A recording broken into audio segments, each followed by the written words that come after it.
এটা হচ্ছে স্যাটারডের ব্লগ। সকাল সকাল উঠে স্নান সেরে রেডি হয়ে নিয়েছি, এবার ব্রেকফাস্টটা সেরে নেব। আজকে ব্রেকফাস্টে ছিল গরম গরম লুচি আর ছোলার ডাল।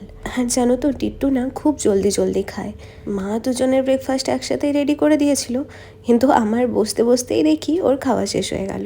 অন্যান্য সময় ওর খাওয়া হয়ে গেল ও আমার জন্য ওয়েট করে, কিন্তু এখন যেহেতু মা রয়েছে তাই ও উঠে পড়লো।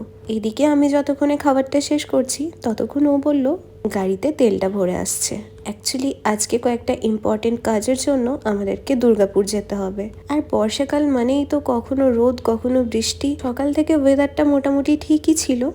দেখো আকাশটা দেখে বোঝাই যাচ্ছে না যে একটু পর থেকে অনেক বৃষ্টি শুরু হয়ে যাবে। এই যে এখন আমরা পেরোচ্ছি অজয় নদীর ব্রিজ, মানে এই ব্রিজটাই পশ্চিম বর্ধমান আর বীরভূমকে আলাদা করে। সারা বছর তো প্রায় এই নদীতে জল নেই বললেই চলে, তবে বর্ষাকাল বলে এখন একটু জল দেখে ভালো লাগলো।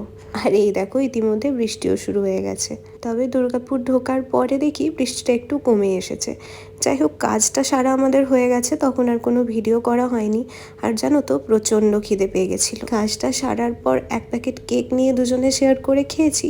এখন ঢুকলাম একটা রেস্টুরেন্টে লাঞ্চ করতে। টিটুরা খেয়েছিল চিকেন বিরিয়ানি, আর আমি যেহেতু স্যাটারডে ভেজ খাই তার জন্য নিয়েছিলাম ভেজ বিরিয়ানি আর মাশরুম কারি। অবশেষে সমস্ত কাজ সেরে এবার বাড়ি ফেরার পালা। আজ সারাটা দিন প্রায় জার্নি করেই কেটে গেল।